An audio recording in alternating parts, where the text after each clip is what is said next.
नाज़रीन अस्सलाम वालेकुम। खबरनामे में आपका खैर मकदम है। सबसे पहले नजर डालते हैं सुर्खियों पर।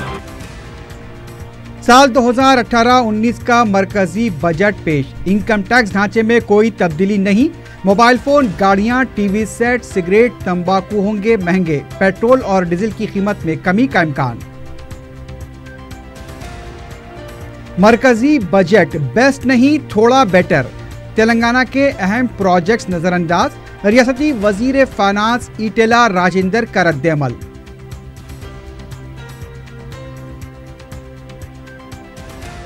कांग्रेस 2019 में इख्तिदार पर नहीं आएगी तो खानदान के साथ सियासी किनारा कशी इख्तियार करने सदर कांग्रेस उत्तम कुमार रेड्डी का केसीआर को चैलेंज।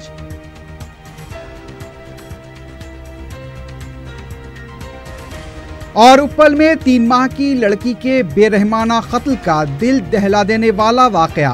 सर को धड़ से अलग करते हुए इमारत पर फेंक दिया गया।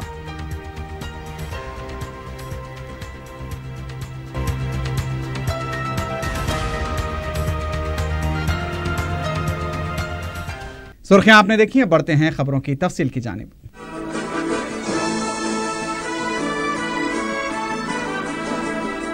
मरकजी वजीर फाइनेंस अरुण जेटली ने साल 2018-19 का बजट पेश कर दिया है।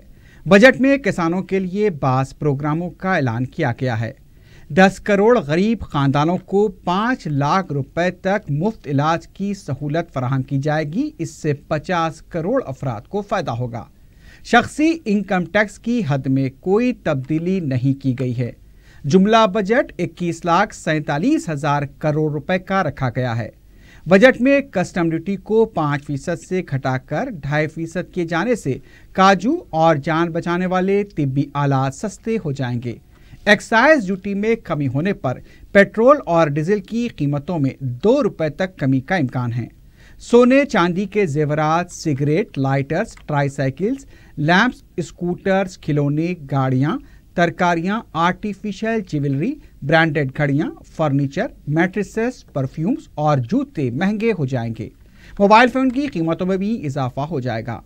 अक़लियतों के लिए इस बार बजट में कोई खास ऐलान नहीं किया गया है। अक़लियती उमूर के बजट में इजाफा किया गया है। हालांकि तवक्के की जा रही थी कि हज सब्सिडी की बर्खास्तगी के बाद हुकूमत अक़लियतों के लिए कोई अहम ऐलान करेगी, लेकिन ऐसा कुछ वाज़ेह नजर नहीं आया। इस बार मरकज ने रियासती वारी सतह पर बजट पेश करने के बजाय महकमेजाती तौर पर बजट पेश किया है। मरकजी बजट में हैदराबाद में IIT के लिए 75 करोड़ रुपए, सिंगारेड्डी को 2000 करोड़ रुपए, तेलंगाना गिरिजन यूनिवर्सिटी को 10 करोड़ रुपए, रेलवे के बजट में पेद्दापल्ली ता बेगमपेट रेलवे लाइन तक इलेक्ट्रिफिकेशन करने के लिए भी बजट मख्तस किया गया है। We are all aware that lakhs of families in our country have to borrow or sell assets to receive indoor treatment in hospitals. Government is seriously concerned about the impoverishment of the poor and the vulnerable families. Presently, the Rashtriya Swasthya Bima Yojana provides an annual coverage of only rupees 30,000 to poor families. Several state governments have also implemented and supplemented health protection schemes by providing varying coverages. My government has now decided to take healthcare protection to a new aspirational level. Madam, this is important. We are now launching a flagship national health protection scheme to cover 10 crore poor and vulnerable families. This is approximately 50 crore beneficiaries. By providing them up to 5 lakh rupees per family per year. इधर वजीर finance Eatala Rajendra ने कहा है कि मरकजी budget best नहीं, थोड़ा better है। मरकजी बजट पर तबसरा करते हुए वजीर फाइनेंस ने कहा कि मरकज ने जो बजट पेश किया है वो अवामी बजट नहीं है। तेलंगाना के लिए फंड्स अलॉट नहीं किए गए। हुकूमत ने मरकज से मुतअद्दिद बार नुमाइंदगी करते हुए 40,000 करोड़ रुपए देने का मुतालबा किया था, लेकिन उससे नजरअंदाज कर दिया गया। वजीर फाइनेंस का कहना था कि तरक्की करने वाली रियासतों को मरकज ताउन करना चाहिए। ताहम उन्होंने कहा कि महकमे ज़राअत और सेहत के लिए बजट में मख्तस करदा फंड्स का वो खैर मकदम करते हैं, लेकिन फंड्स की इजराई को यकीनी बनाना नागजीर है। वजीर फाइनेंस ने कहा कि अहम आबपाशी प्रोजेक्ट्स और मिशन भगीरथा के कामों के लिए फंड्स के मुतालबे को नज़रअंदाज कर दिया गया। SC, ST, BC और अक़लियतों के अक़ामती इदारों के लिए भी फंड्स की तजवीज़ को नज़रअंदाज किया गया है। के लिए जो निर्णय लिया था इसके बारे में भी 10,000 करोड़ रुपए जो बजट में रखा है वो भी थोड़ा काम आने का है। और थर्ड निर्णय जो गरीब आदमी जो हेल्थ के बारे में, इससे पहले 30,000 जो इंश्योरेंस स्कीम था, 30,000 इंश्योरेंस स्कीम था, वो फैमिली को अभी 5 लाख तक जो बढ़ाया था वो भी थोड़ा अच्छा निर्णय है। मगर जो प्रोग्रेसिव स्टेट्स है, जो इरिगेशन प्रोजेक्ट्स के बारे में, जो ड्रिंकिंग वाटर के बारे में और थोड़ा अच्छा डिसीजन जो लिया था, इसके बारे में जो सपोर्ट देने के लिए हम मांगे थे वो सपोर्ट ये बजट में नहीं था। और थर्ड थिंग जो एजुकेशन में थोड़ा निर्णय लिया था और हेल्थ के बारे में जो निर्णय लिया था इसके बारे में ज़्यादा बजट में नहीं दिखाया।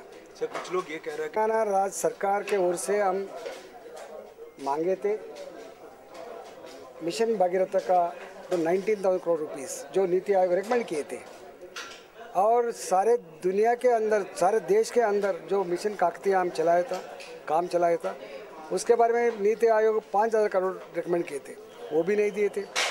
और ऐसा जो प्रोग्रेसिव स्टेट से जो अच्छा निर्णय लेके जो अमल कर रहा है इसके बारे में जो सपोर्ट करना बोल के हम मांगे थे वो सपोर्ट नहीं किए थे। तो हमारा रीऑर्गेनाइजेशन एक्ट में जो वादा किया था रेलवे कोच फैक्ट्री एंड एक आयरन और इंडस्ट्री, ST के लिए जो गिरिजना यूनिवर्सिटी, उसके बारे में जो कहा था, मगर ये बजट में देता नहीं देता देखना है। सर इतने बड़े प्रोजेक्ट्स अपन डिमांड करने के बाद क्या रिप्रेजेंटेशन में कमी है या गवर्नमेंट, सेंट्रल गवर्नमेंट? रिप्रेजेंटेशन में हमारा CM साहब बार बार दिल्ली जाके प्रधानमंत्री जी को पूछा था और हमारा मंत्रीगण हमेशा जाके हम पूछते थे कि केंद्र सरकार को, केंद्र सरकार सोचना है ये कौन सा राज्य अच्छा काम कर रहा है, कौन सा राज्य का जो प्लान अच्छा है उसके बारे में कैसा सपोर्ट करना वो केंद्र निर्णय लेना है। बेस्ट है, बेटर है सर? थोड़ा आइटम में बेटर है, बाकी का पूरा नॉर्मल है। तेलंगाना हुकूमत ने हैदराबाद रोड डेवलपमेंट कॉरपोरेशन के लिए 721 करोड़ रुपए जारी किए हैं। बलदी नज़्म-ओ-नक्श के सेक्रेटरी अरविंद कुमार के मुताबिक 120 कामों के लिए यह रकम जारी की जा रही है, जिनमें BT रोड के 53 काम, CC रोड के 51, वाइट टाइंग के 5 और दीगर 11 रोड के मरम्मती कामों के लिए यह रकम जारी की जा रही है। महकमे कमर्शियल टैक्स के सेक्रेटरी सुमेश कुमार ने बताया कि GST की अमलावरी से जनवरी में जायद आमदनी हुई है। मीडिया से बात करते हुए सुमेश कुमार ने कहा कि 50,000 से ज्यादा रकम वाली अशिया के ई-वे बिल जरूरी हैं। उन्होंने बताया कि ई-वे बिल से हुकूमत के पास मुकम्मल तफसीलात मिल रही हैं। जनवरी में SGT से 855 करोड़ और IGST से 876 करोड़ को मिलाकर जुमला रियासत को 1,656 करोड़ रुपए की आमदनी हुई है। GST के बाद अब तक रियासत को 9,063 करोड़ रुपए हासिल हुए हैं। GST की अमलावरी की शुरुआत में मुश्किलात का सामना करना पड़ा था, लेकिन अब सुधार हो रहा है। सुमेश कुमार ने बताया कि पेट्रोलियम अशिया को GST के तहत लाने में अभी वक्त लगेगा। फायदा मैंने नहीं बोला, मैं बोला कि आप जब हमने शुरुआत किया था तो 1250 और आज के दिन में 1656 करोड़ भी कलेक्ट हो गया। So you can understand that मेलगा ये जो बढ़ रहा है, और हमारा आज भी जो ग्रोथ है पूरे इन सब चीज़ों के बावजूद हम लोग कम से कम एक 17 और 18 के बीच में ग्रो कर रहे हैं, जो कि पूरे कंट्री में ऐसे कम स्टेट्स हैं जो कि 17-18% ग्रोथ रेट मेंटेन कर रहे हैं। तो थोड़े प्रॉब्लम्स हैं and we know that we have to tackle them, there are challenges and our team is very confident, we are very confident that we can show much better results in by the end of this financial year. वो अभी finance minister साहब आएंगे, उनसे पूछिए, अभी आ रहे हैं, वो आ रहे हैं, आपसे बात करेंगे 10 मिनट के बाद, आप उनसे पूछ लीजिएगा। वजीर जंगलात जोगू रमन्ना ने कहा है कि मरकजी बजट ने रियासत की उम्मीदों पर पानी फेर दिया है। मीडिया से बात करते हुए उन्होंने कहा कि मरकज ने जिस तरह से बजट पेश किया है उसमें शफाफियत की कमी है। उन्होंने कहा कि ज़रूरी शोबे और महकमा सेहत को तरजीह देते हुए आवाम को खुश करने की कोशिश की गई है, लेकिन दीगर शोबेजात को मुकम्मल तौर पर नज़रअंदाज कर दिया गया है। जोगू रमन्ना ने कहा कि रियासत में जारी अहम प्रोग्रामों को मरकजी बजट से कोई मदद नहीं मिलेगी। मिशन काकतिया, मिशन भगीरथा और कालेश्वरम जैसे प्रोग्राम जो आवाम के फ़ायदे के लिए हैं, उन प्रोग्राम को भी बजट में नज़रअंदाज किया गया है।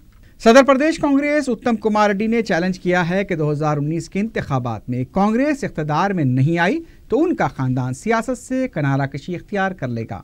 मीडिया से बात करते हुए उन्होंने सवाल किया कि क्या केसीआर भी इस चैलेंज को कबूल करते हुए सियासी किनारा कशी इख्तियार करने को तैयार हैं।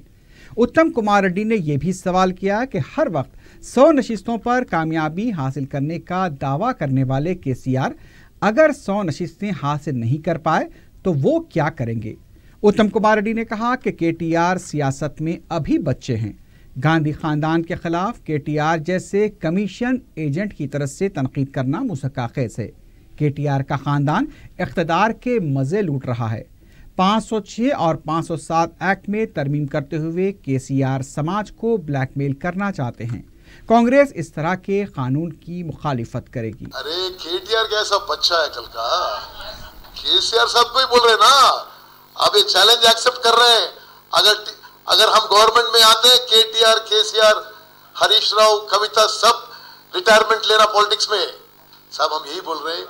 अरे कई को साहब ये केसीआर साहब, केटीआर साहब इतना डर रहे पब्लिक से, क्रिटिसिज्म से क्यों डर रहे हैं, तेलंगाना सोसाइटी को क्यों ब्लैकमेल करना चाहते हैं?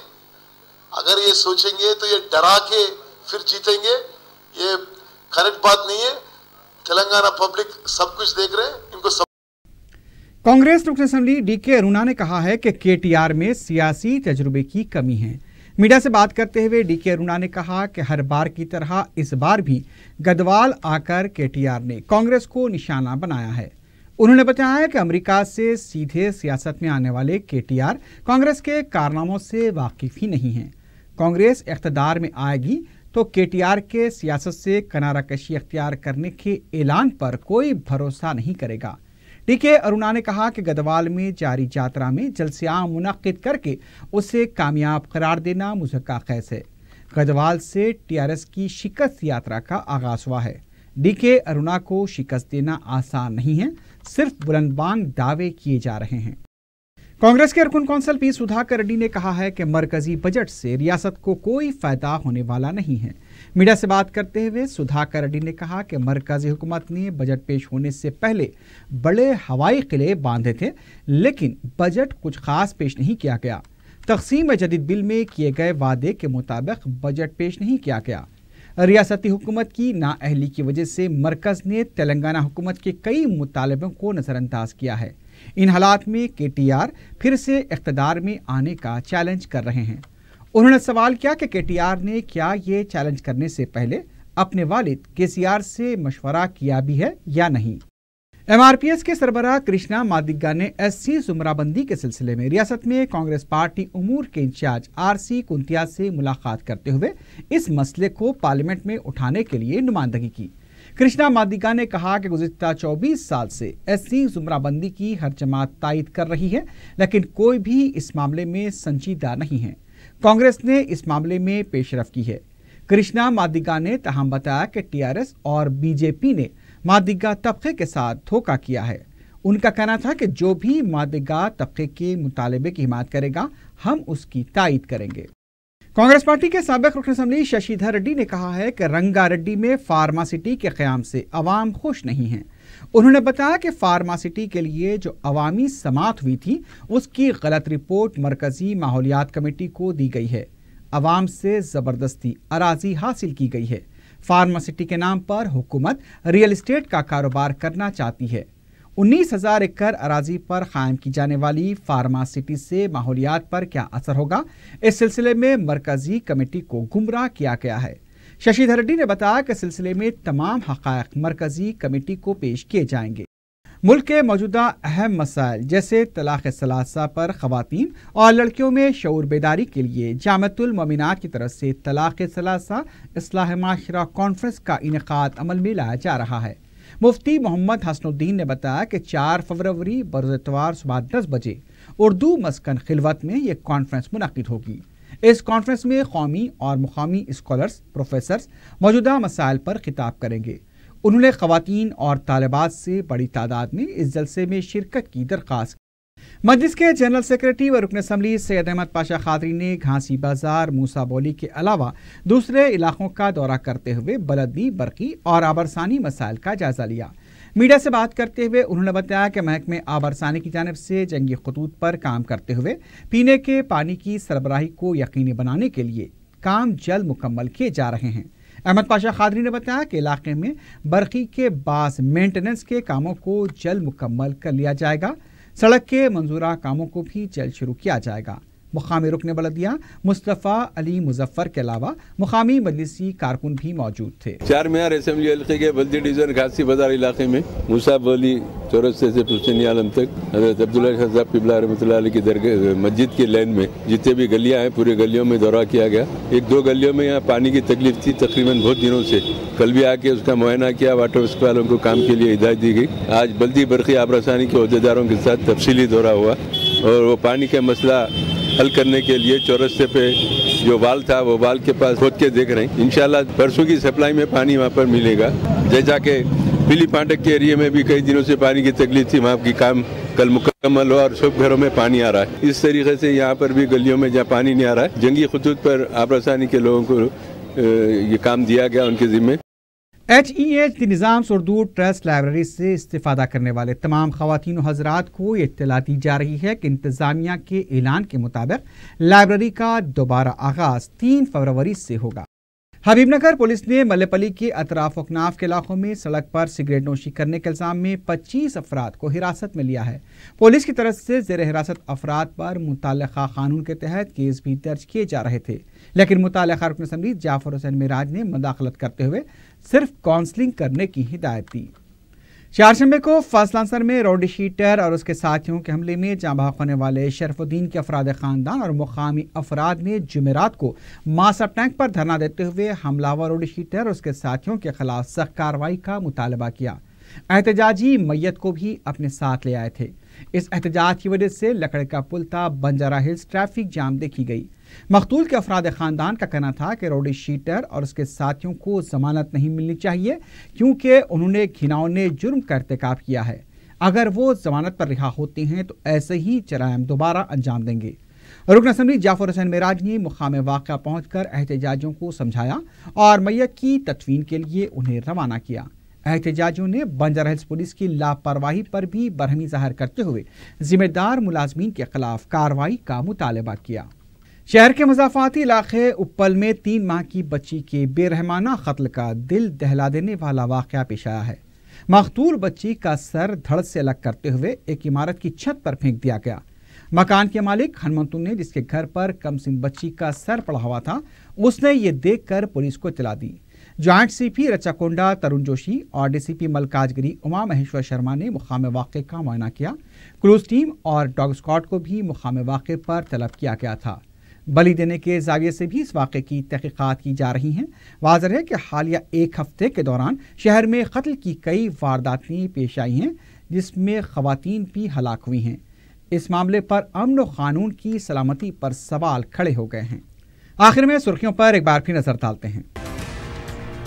साल 2018-19 का मरकजी बजट पेश। इनकम टैक्स ढांचे में कोई तब्दीली नहीं। मोबाइल फोन, गाड़ियां, टीवी सेट, सिगरेट, तंबाकू होंगे महंगे। पेट्रोल और डीजल की कीमत में कमी का इम्कान। मरकजी बजट बेस्ट नहीं, थोड़ा बेटर। तेलंगाना के अहम प्रोजेक्ट्स नजरअंदाज। रियासती वजीर फाइनेंस ईटेला राजेंद्र का रद्द-ए-अमल।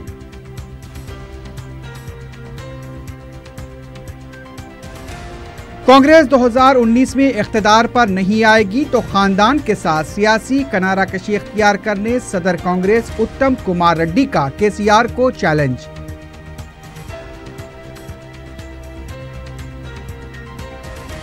और उपल में 3 माह की लड़की के बेरहमाना कत्ल का दिल दहला देने वाला वाकया, सर को धड़ से अलग करते हुए इमारत पर फेंक दिया गया।